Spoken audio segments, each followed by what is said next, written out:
बिस्मिल्लाहिर्रहमानिर्रहीम। अज़ीज़ तलबा अस्सलामु अलैकुम वरहमतुल्लाहि वबरकातुहू।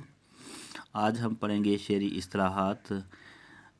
ये आपके हिस्सा पोइट्री में बहुत इम्पोर्टेंट पार्ट है, हिस्सा है। तो शेरी इस्तिलाहात का जानना आपके लिए इसलिए भी ज़रूरी है कि MCQs जो सवालात आते हैं उनमें 4 इस्तिलाहात आपके सिलेबस में शामिल हैं, जिनमें काफ़िया, रतीफ़, मतला और मक्ता शामिल हैं। लेकिन हम कुछ और भी शेरी इस्तिलाहात पढ़ेंगे ताकि आपकी मालूमात में इजाफ़ा हो और जब आप अशार की तशरीह करें तो उस वक्त आप इनका वहाँ पे ज़िक्र कर सकें।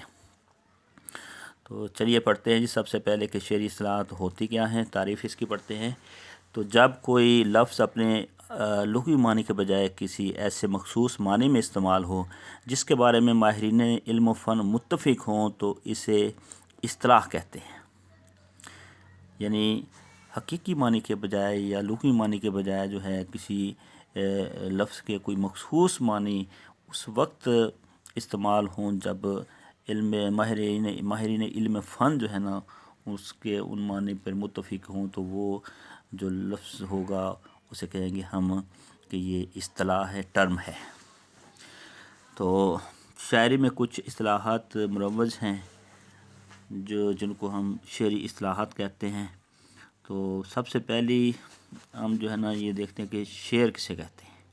तो शेर अरबी ज़ुबान का लफ्ज़ है जो शऊर से मुश्तक़ है, यानी शऊर से ये अख़ज़ किया गया है। और इसके लुग़वी मानी क्या है जी, जानना बूझना। लेकिन इस्तिलाही तौर पे शेर का कलाम मौजू शेर जो है उस कलाम मौजू को कहते हैं जिसमें तासीर और हुस्न अदा हो, और शेर जो है 2 मिसरों पर मुश्तमिल होता है। तो शेर के बारे में आपको पता चल गया कि अगर हम इसके लफ्ज़ी मानी देखें तो इसके लुग़वी मानी जो हैं वो तो है जी जानना बूझना के।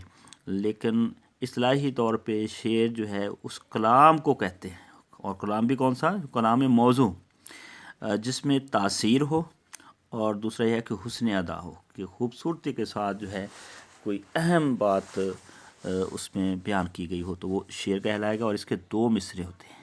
हर शेर जो है वो कम से कम कितने मिसरों पर मुश्तमिल होता है, 2 मिसरों पर मुश्तमिल होता है। और फिर मिसरा आ गया जी। मिसरा क्या होता है कि मिसरा का लफ्ज़ी मतलब यह है दरवाज़े का एक तख्ता यानी कवाड़, और इस्तिलाही तौर पर शेर का आधा हिस्सा जो है वो मिसरा कहलाता है। बाद मिसरे इस कदर मकबूल हो जाते हैं कि वो मिसाल और सनद की हैसियत अख्तियार कर लेते हैं। मिसाल के तौर पर जो चाहे आपका हुस्न करिश्मा साज करे। इसी तरह फ़रंग की रगे चाह पंजाए जुहूद में है, और लहू खुर्शीद का टपके अगर ज़र्रे का दिल चीरे। इसके बाद है जी बैत। तो लफ्ज़ी मतलब है घर। बैत का मतलब जो होता है अरबी ज़ुबान का ये भी लफ्ज़ है, और के लफ्ज़ी मानी है घर के। जबकि इस्तिलाही तौर पे वो शेर जिसके दोनों मिसरे हम काफ़ी हों वो बैत कहलाता है। यानी शेर तो होगा ही होगा, लेकिन अगर आप कहेंगे कि बैत क्या है, बैतबाजी आप तो सुनते ही होंगे कि ये मुकाबले भी होते हैं उसके। तो बैत जो है उस शेर को कहते हैं जिसके दोनों मिसरे जो है हम काफ़िया हों।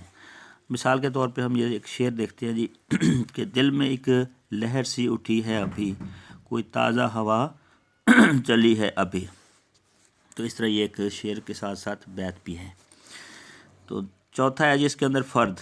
ऐसा शेर जो तन्हा हो, यानी किसी गज़ल, नज़म, कसीदा या मसनवी का जुज़ ना हो, उस शेर के दोनों मिसरों का हम काफ़िया होना ज़रूरी नहीं है। तो ऐसे मुतफ़र्रिक़ और मुफ़रद अशार जो हैं शायर के दीवान में फ़र्दियात के उन्वान से दर्ज होते हैं। तो इसलिए उसका फ़र्दियात का जो वाहिद है वह फ़र्द है। तो ये ऐसा तन्हा शेर है जो किसी गज़ल, कसीदे, नज़म या मसनवी के अंदर ना मौजूद हो। इसके बाद है जी शायर। तो शायर का लफ्ज़ी मतलब है साहिब शऊर, यानी शऊर रखने वाला, सूझबूझ रखने वाला, जानने पहचानने वाला।